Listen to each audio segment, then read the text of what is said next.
Dr. Chris Baryomunsi, Minister w'enshonga za Karumagizi no Kaburihanga kandi omunyishengero wa Kinkizi East niwe abarebembiremo omukorogo.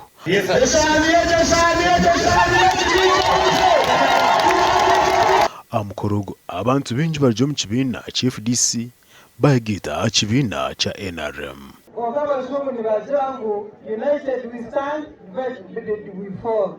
Ngeli ndevile yumta ingi ile tariyo na sharamu kutega abacha PDM tituganyire nabanye mshaba minister umutaka mu cyokora abone mbwene groups z'abachana tujokwanza organizing tugende twateka iyo style minister